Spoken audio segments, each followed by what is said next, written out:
Sakit ng ulo. Daming utos kasi ni boss. Ano kaya kung ako na lang ang boss? Hoy, ako ang boss dito. 5 senyales na dapat ka nang magnegosyo. Kuryong ka na ba? Pero bago yan, ako po si Joey Lynn. At ako naman po si Ronald. Meron na po kaming 14 na taong mag-asawa. Sa istorya ng buhay namin ay matagal kaming nilbihan sa isang pabrika ng patahian at doon ay gumugol kami ng mahabang panahon. Bago kami nakapag-desisyon na lumabas at sumubok naman ng ibang bagay. Ang pagiging empleyado ay hindi masama. Yun nga lang kung ikaw ay nakakaramdam na ng pagkaburyong sa ginagawa mo, ay baka senyales na yan para ikaw ay magnegosyo.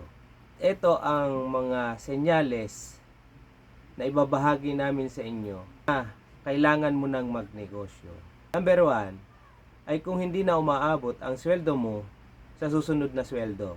Yan ang madalas nating nararamdaman bilang empleyado. Yung pera mo, actually peligro na, pero ang tagal pa ng sahod.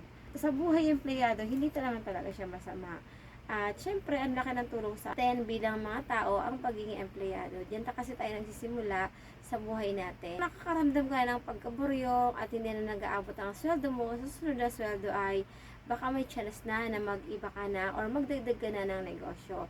Hindi ka naman kaagalis dyan. Mag-side hustle ka muna. At syempre, hindi puro ka lang side hustle ng trabaho. May ginugol ka doon na habang sinaside hustle mo siya, may ginugol ka na mas malaki patungkol sa pag-alis mo naman dyan sa kumpanyang iyan. Hindi yung gusto mo lang, dyan ka mismo magbenta sa kanila, pero dyan ka na talaga magsistay. Marami kasing ganon sa pabrika ngayon. Kaya sila nagsistay kasi meron silang, yung negosyo na ay nandoon sa loob ng kumpanya. Pwede namang sa labas kasi mas maraming oportunidad sa labas. Sa labas ka, sa una, yun ang mga customers mo, pero dapat may in-aim ka na mas bigger patungkol dyan sa gusto mong negosyoin or pasuking negosyo. Pangalawang senyales na kailangan mo na magnegosyo ay kung tinatamad ka na magtrabaho. Nakakatamad naman talaga magtrabaho. Maaga kang gigising, maaga mo magko-commit, pero late ka nang makakauwi. Sa kumpanya naman, wala namang sinabi na alas 8 ka papasok pero alas 8 ka na nandun, hindi, diba?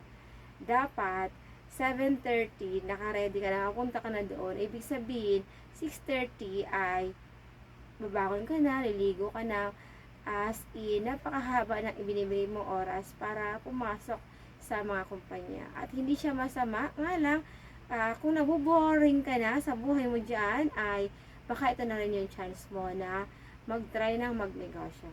Ang pangatlo dyan ay nararamdaman mo na sa sarili mo na ayaw mo na inuutusan ka ng amo mo. Naman talaga yun. Minsan talaga nakakabadrip din ng mga boss. Ang daming utos, ang daming tapos mo na yung gawa mo, maibibigay pa siya sa'yo, di ba tinapos mo na nga para wala ka ng problema, pero hindi. Habang ginagalingan mo, lalong ladami yung utos mo. Hindi siya masama, tanggapin mo yan, pero kung buryong ka na, at ayaw mo nang inuutusan ka, ay baka time na rin na magnegosyo ka na. At ang pang-apat dyan ay gusto mo nang ikaw na yung boss. Better. Yun talaga yung ina-aim mo. Ikaw naman yung maging boss. Pagod na maging empleyado. Ikaw naman ang magiging boss. Yun ang gusto mo talagang mangyari. Kaya nakakapag-desisyon tayo na minsan natutunan din natin yan sa loob ng kumpanya. Halimbawa sa amin, kami ay sa pabrika ng tahian. Hanggang ngayon, yun ang binaybay namin na pagnenegosyo patungkol sa tahian pa rin. Depende yung kung saan mo gusto. Minsan naman, manlayo ng tinalon. Patungkol din sa trabaho kinabilangan niya. Dati, nagnegosyo na siya, malayo. Wala namang problema yun. Pero, ang punto ay, ikaw na ang boss. Yes. Ang pang-5 ay yung nakakakita ka na ng mga bagay na alam mo sa sarili mo na kaya mong solusyonan. Maraming problema dito sa ating lipunan, sa ating kinabibilangang pamayanan. At naisip mo na meron kang magagawang solusyon para dyan.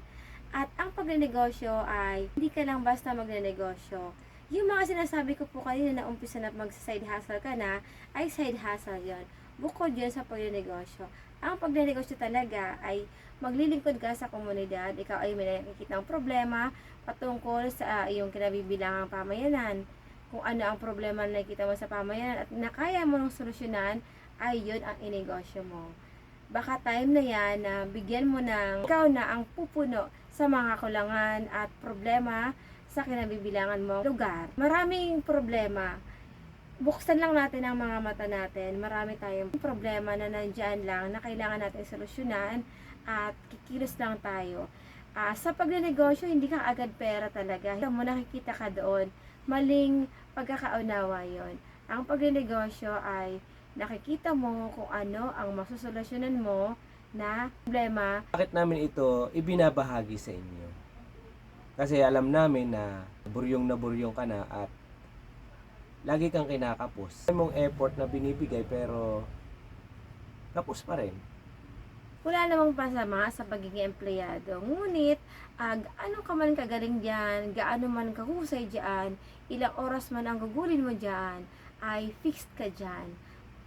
Fixed ang kita mo. Ang kalaban kasi natin dito ay ang maubos ang oras natin sa mga kumpanyang iyan. Na hindi mo namamalaya na tumatanda ka na pala na naglilingkod sa kumpanyang iyan. Hindi naman yun masama. Pero kung hindi mo matatanggap na tumanda ka na, nandyan ka pa rin sa kumpanyang iyan, ay ngayon pa lang mag-isip-isip ka na. Hindi siya madali, lahat naman ay hindi madali, pero hindi imposible. Laging may pagkakataon, lagi tayong may chance. Sa una, side hustle. Pangalawa, may makikita ka na problema na kailangan mo solusyonan at doon ka pumasok.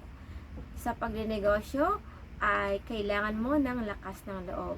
Kung ikaw ay naghahanap ng trabaho or trabahante, meron pa kaming binuong grupo na Tindera sa Palengke Group. Kung ikaw ay naghahanap ng negosyo or pagkakakitaan, pwede ka doon mag-post. At kung ikaw din ay isang trabahante, nag-offer ng service, merong mga naghahanap doon ng trabahador na baka angkop sa'yo.